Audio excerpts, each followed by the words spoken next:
Hi, and welcome to Best in Tesla. So we have been hearing from the haters that the big boys are coming for Tesla for the better part of a decade. And through the last 6 years, they have all come out with their so-called Tesla killers.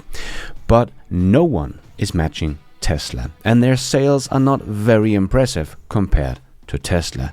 Why is it that legacy automakers' EVs are not that well received, and many of the Tesla killers are being killed? And why is Tesla winning? Well, let's try to investigate that in this video, and let's dive right in.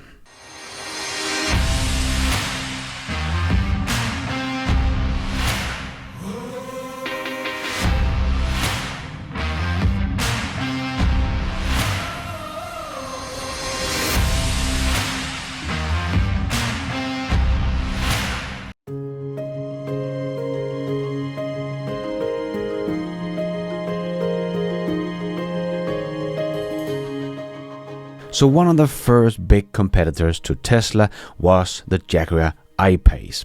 When it came out, so many Tesla short sellers and Tesla haters saw it as the great competitor to Tesla.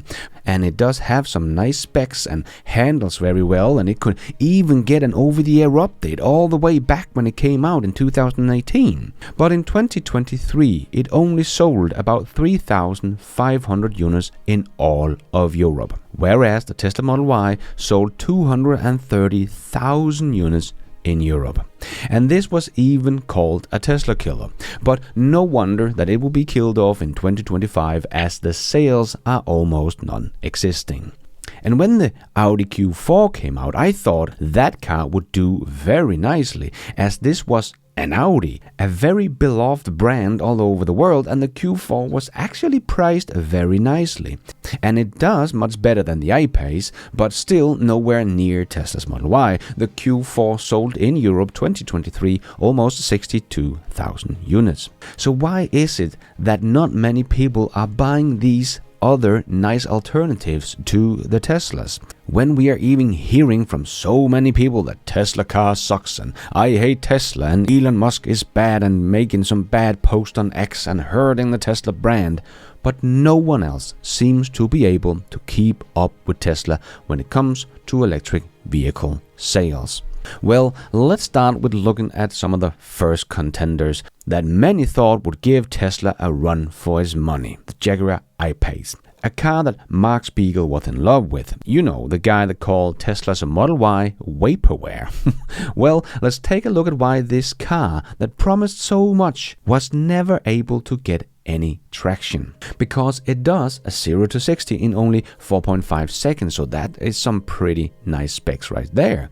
And it handles great and was even capable of doing a bit of off-road. And it could actually do an over-the-air update all the way back in 2018. So why did no one buy this car? Well, I think the range and charging speed was one of the big killers for this car. It has a driving range of 470 kilometers or 292 miles WLTP on a full charge. But this is the up to range. They did that weird thing of saying their range is between 408 to 470 kilometers of range. But the I-Pace was not very efficient, so the real-world driving, especially in cold weather, was not very impressive. Fully Charged tested it when it came out and said, after our initial drive of the I-Pace, we estimate that the real-world driving range would be between 200 to 250 miles, and that was exactly what it turned out to be. Although the screen displayed a predicted range of 277 miles on delivery, after a combination of driving which included motorways around the Lake District and some urban use, the average range was 50 miles less than this at 227 miles. And that was during the summer. So imagine how low this will get in the wintertime. The real world driving between charging would probably not be much more than 140 miles in wintertime and about 160 miles in summertime, because you don't drive it to zero and charge it all the way up to 100%. So that would be okay if it had like crazy fast charging, but it can only charge with 100 kilowatt, and the later version then came it up to 125 kilowatts, so still very slow. And the battery in the I-Pace is a 90 kilowatt hour battery. So you'll also have to pay much more to fill up your I-Pace, but get less range for that extra payment. And it will also take a lot longer because your battery is bigger than the Model Y, but your charging is half the speed. So once again, you pay more to get less. I think this is what really killed the I-Pace. Huge battery with slow charging speed is a really bad combo, especially combined with the poor range as well. So that is a very bad look when people at the same time have to pay about double to get this EV compared to the Tesla Model Y. The I-Pace starts at 80,000 euros. But if you want the version that can do the 0 to 60 in 4.5 seconds, well, their top of the line version, the I-Pace EV 400 PS R Dynamic HSE, what a great name they picked there, has a starting price from 110,000 euros. Well, Tesla's Model Y performance that beat the I-Pace on basically every single spec you can come up with cost about 60,000 euros in Europe. I think Jaguar hoped that people will compare it to the Model X, but I think many people will compare it to the Model Y simply because of the size of the vehicle, as it can't really compare to the Model X in that regard, as the Jaguar even has less cargo space than the Model Y. So when people compare the I-Pace to the Model Y, it becomes pretty clear why most people will choose the Model Y over the I-Pace, as it costs almost twice as much, but you get less range, less charging speed, less cargo space, it can tow less, anything really is just less, but you have to pay twice as much to get this inferior product. When you look at it like this, it is hard to justify buying the Jaguar unless you are a true Jaguar fan or that you really just like that more luxurious interior. But is that really worth twice the price? And yes, the I-Pace can make an over-the-air update, and it got 3 in the beginning to bring the latest features they have promised to the car and to fix some of the bugs it had. But that was in the beginning. So in the last 5 years, it has not got one single update. So it's one thing to say that you can make an over-the-air update just like Tesla, and a completely other thing to actually bring your customers new features every other month like you get with a Tesla. Another car that doesn't really get any over-the-air software update is another EV that I thought actually would do very well. And in terms of legacy automakers, it does do pretty well, but compared to Tesla's model, it is nowhere near, of course, and that is the Audi Q4. I have even discussed this with some person back in the summer of 2021 that he told me that Tesla was doomed because he thought Tesla would never grow any bigger than they were in 2020. And actually, they were probably going to be bankrupt now, as Audi and the Germans are now coming with EVs at full throttle, so who would ever buy a Tesla now? He predicted that Audi will simply kill Tesla in Europe, and Tesla would end up not making cars anymore, might only make electric motors for the old legacy automakers. But I said I thought Tesla would actually become bigger than Audi within the next couple of years as well. And it turned out I was right. But to give the poor guy some slack, he had probably seen the headline from Audi themselves that said that they would catch up with Tesla with 7-mile boots, but the exact opposite happened. Audi did not become as big as Tesla in EVs, but Tesla is now as big as Audi in terms of vehicle sales, both somewhere around 1.6 to 1.8 million vehicles in a year. But again, I personally also thought the Audi Q4 would do much better than it has done. But I think that many have also realized that the Q4 is just the same car as the Volkswagen ID.4. As Sandy said, if you really want an ID.4 but want to pay a lot more money, get the Audi, because it's basically the same car underneath. If you want an ID.4, but you want to pay a lot more money, buy the Audi. And Timmy on X has just put together a little comparison between the Audi and the Model Y, and it once again becomes very clear why Tesla is winning here. So the specs of the Audi Q4 45 e-tron, so the long-range version, does a 0 to 100 kilometers in 6.7 seconds. Top speed is 180 kilometers an hour. Efficiency 16.5 kilowatt hours per 100 kilometers. Range is 537 kilometers, and that is WLTP for both vehicles here. And the charging speed is 135 kilowatts. And the price in Germany is 53,000 euros. And the Tesla Model Y long-range rear-wheel drive does a 0 to 100 kilometers in 5.9 seconds. Top speed 217 kilometers an hour. Efficiency is 15.5 kilowatt hours per 100 kilometers. The range is 600 kilometers and charging speed 250 kilowatts. And the price is 49,000 euros. So the Model Y wins on all specs basically, but is 4,000 euros cheaper. But that is only half the story. I think this is where Audi loses a lot of people, because if you just look at the specs and the price here, well, there might be many people that want the Audi over the Tesla, and the difference is not that big, right? But then they might go to the dealership and the Tesla showrooms and test out these two cars and get an offer. Because the Tesla price is, of course, the Tesla price. It doesn't change. You can choose some advanced autopilot or full self-driving. That is basically it. But at the Audi dealership, you might get a little surprise when it comes to the price. Because you, of course, want all the great stuff you get included in the Tesla that many people forget when comparing Tesla to other EVs. But Timmy has made a nice little list here of the features that are standard in the Model Y but cost extra in the Audi Q4. And this is how all the legacy automakers do it. They strip the car down to get a decent price that is close to the Tesla, but then you have to add on everything else afterwards. And here you can see if you want the metallic paint, it is 850 euros more. Matrix LED lights, over 1,000 euros. Vegan leather seat, over 2,000 euros. And keyless entry. How old school that you have to buy this extra. Anyway, that is a 470 euros. Wireless phone charging, 730 euros. Premium sound system, 700 euros. Heat pump, so make it efficient in cold weather, or more efficient anyway.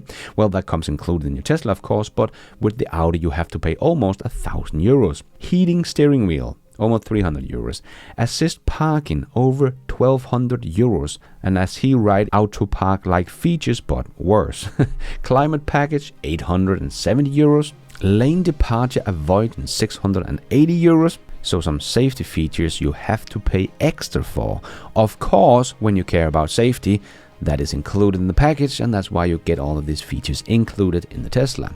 And then there is the Comfort Package Plus, 1,715 euros. And that has some auto dimmer and folding mirrors, memory function for driver's seats and mirrors, as you know from the Tesla, power adjusted front seats. The prices are taken from the manufacturer's website in Germany. So, if we put all of these features together to get a car that is actually somewhat comparable to the Model Y in terms of specs and features, we have to add almost 12,000 euros on top of the 4,000 it was already more expensive. So suddenly the customer get an offer for the Audi Q4 that is 16,000 euros more expensive, and probably 12,000 more expensive than they thought, and you still get less of everything. And don't get me started on the software. The Audi Q4 still tells its owners that it needs oil changes. So the software in the Q4 is really not very good.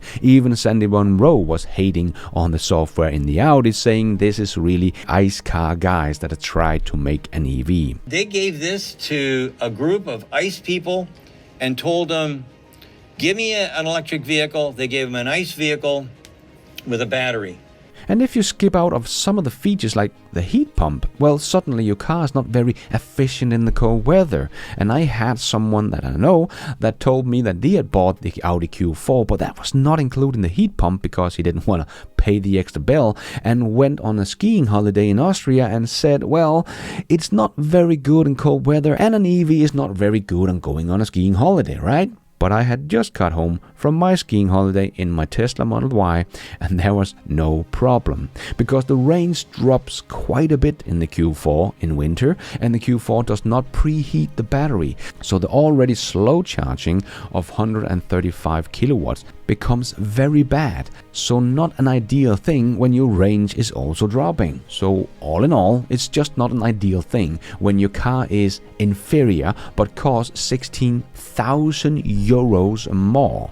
And if you don't buy all the extra features, your car will be very subpar to what you get with the Tesla. And all of this without talking about Tesla's much better safety score on Europe NCAP and their driver assist features and so on. It suddenly becomes very clear why the Audi is not selling anywhere near the Tesla Model Y sales, as it does not really come anywhere near Tesla's specs and features for the same price, but Audi is trying to make it look like they are almost the same price. But it all comes crumbling down when the customer goes to the dealership and have to pay $12,000 extra for all the features that is included in your Tesla Model Y. And the crazy thing is that the Q4 is one of the best-selling EV models in Europe. So no wonder when it is so inferior to the Tesla and much more expensive that it cannot make Tesla's sales numbers. But another thing that of course also plays a big role in the sales numbers is of course Audi does not make enough of the Q4. The Volkswagen Group of course has to share all the battery supply over the many EV models that they have with their many brands. So the waiting time is still very long for the Audi Q4. When the Model Y came to Denmark, I was at the delivery event at Tesla here in Aarhus, and one of the couples that was getting a Model Y was actually someone that had ordered an Audi Q4 and had been waiting for 6 months for it, but then they got told that it would be another year before they could get it, so they called Tesla and within a month they could get a Tesla Model Y. So as long as they are not making more units, they will also have the impatience of the customers against them. But when their product is this inferior at that much of a higher price, it is no longer any wonder why Tesla is winning and the legacy automakers doesn't see the demand they hoped for. So the problem for the legacy automakers are manifold. They don't see the demand they hope for because they are up against the best-selling car in the world that is better but cheaper. So they cut back on production, but that would only result in longer waiting time for the customers, and that might make them choose a Tesla instead, making even less demand. A very bad spiral to be in. The only way for someone like Audi to get out of this is to make their product much better, because we know they are losing money on selling their EVs, so they can't really cut the prices of the product. So that is not really a probability, as it will not be sustainable to scale up a business that they are losing money on. So the only thing they can do is really to make the product better. And as we know, that is quite far out in the future, as the Volkswagen Group has delayed the Trinity platform. So they are stuck with this inferior product for many years to come, while Tesla make their product better every single day. The Model Y we have on the streets today is a way different car underneath, even though it looks very much the same on the outside, but Tesla is constantly making their cars better, as most of you will know, whereas the Audi Q4 is basically as bad as it was when it came out. And there will be years before they come out with something that is much better than it is today. But Tesla will of course continue to improve their cars every single day going forward. So when Audi does come out with something new, Tesla will have moved the goalpost up like 1,000 meters. So the old legacy automakers is in kind of a pickle here, because Tesla is forcing the old guys to cut cost, even though they said they would never enter the price war in Europe, as Volkswagen said. But funny enough, after Tesla came out with their Tesla Model 3 refreshed at a very compelling price, where the standard range that has basically the exact same range as Volkswagen's ID.3 Pro S, that is the one with the longest range, but overall the refreshed Model 3 can hardly be compared to the much smaller and inferior ID.3, as the refreshed Model 3 is so much better it's not even funny. But the ID.3 Pro S did cost more than the refreshed Model 3. But not anymore. Now Volkswagen has given in and cut the cost of the ID.3 Pro S and all the other versions of the ID.3, and now they put the price just a few $100s under the selling price of the Tesla Model 3 standard range. But to even have these two cars being at the same price is still kinda crazy, as the ID.3, it's a much smaller car with half the features of the Tesla Model 3, and not to mention safety and performance and cargo space and towing and all that stuff. So here there really is no contest, and Tesla has forced Volkswagen to lower their price of their EVs, so now they are losing even more money on selling their ID.3s. So yes, it is not easy being up against Tesla. When you dive a little deeper and look at the car's specs, features and price, it has become very clear why Tesla is winning. You get more, but pay less. And it gets better as time goes by, whereas the other cars from the legacy automakers just gets old. It's a win-win-win-win for Tesla, and a lose-lose-lose for the legacy automakers. And thank you for watching. And until next time, take care out there and be nice.